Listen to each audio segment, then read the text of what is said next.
Bonjour à tous, petits et grands. Aujourd'hui, Madame Lecture va vous lire Amélie la souris.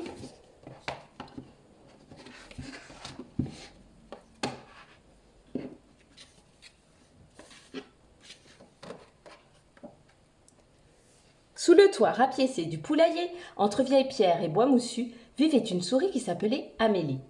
Elle était si menue et si preste que personne jusqu'ici n'avait remarqué son petit manège. Dès le premier cocorico, la malicieuse attendait avec impatience que le perchoir se libère et que les poules se dispersent dans la cour pour descendre à son tour.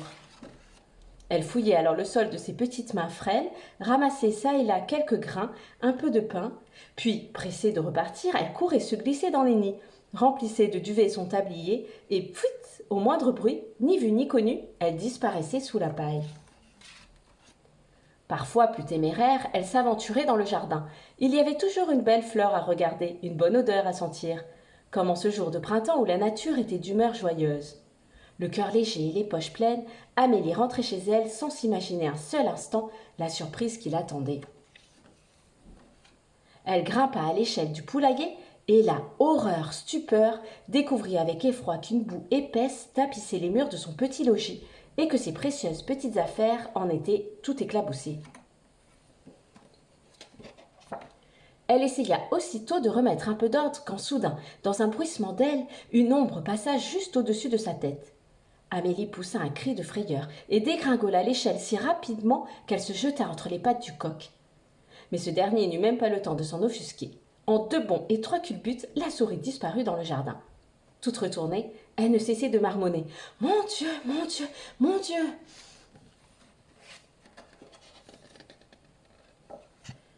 Eh bien, qu'est-ce qui t'arrive? Tu n'es pas une bête à bon Dieu, s'exclama Madeleine la musaraigne, qui l'épiait de sa fenêtre depuis un moment. Oh, c'est vraiment à perdre la tête, s'écria Amélie. Quelqu'un s'est amusé à couvrir de boue les murs de ma maison. Et cet oiseau de malheur a filé si vite que... À ces mots, Madeleine éclata de rire. Au contraire, c'est merveilleux. Le bonheur a frappé à ta porte, petite souris, et il a décidé d'y faire son nid, un nid d'hirondelle. Surtout, laisse-le entrer. Ne le chasse pas de chez toi. Très excitée, Amélie rentra en vitesse chez elle et fit ce que la musaraigne lui avait recommandé. Elle laissa la porte de sa maison grande ouverte et partagea son toit avec les hirondelles. Tout en rêvant à son propre bonheur, chaque jour elle frottait, balayait, dépoussiérait, pendant que les maçonnes à tire-d'aile, à l'envie, sortaient, rentraient et finissaient leur ouvrage. Si c'est ça le bonheur, il est bien envahissant, soupirait parfois la souris. Mais elle n'osait rien dire de peur de fâcher ses hôtes, dont le gazouillis secret annonçait déjà un heureux événement. Hélas, la naissance des hirondaux n'apporta que soucis et tracasseries. Les petits pépiaient si vivement à chaque becquet et les parents faisaient un tel remue-ménage qu'Amélie en eut vraiment assez et décida de quitter le poulailler.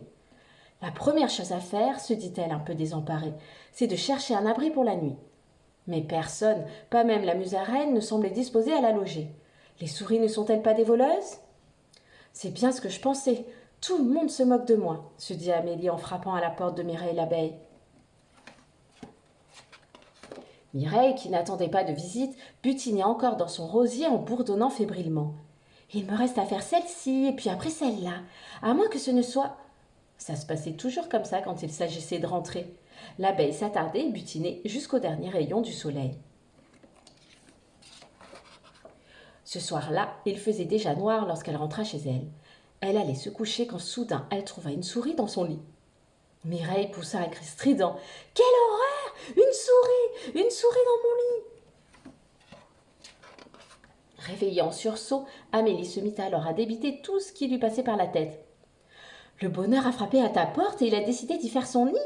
Un nid de souris. N'est-ce pas merveilleux, petite reine? Vraiment, mais c'est magnifique, dit l'abeille en toussant nerveusement pour cacher son trouble. Jamais je ne me serais attendue à être reine si tôt. Mais une fois remise de ses émotions, Mireille, qui préférait tout conte fait les nœuds jaunes aux couronnes dorées et le miel doré à la gelée royale, se coucha sur son tapis de mousse et reprit dès l'aube son butinage au jardin, laissant à la souris porte-bonheur le soin de veiller sur sa petite maison.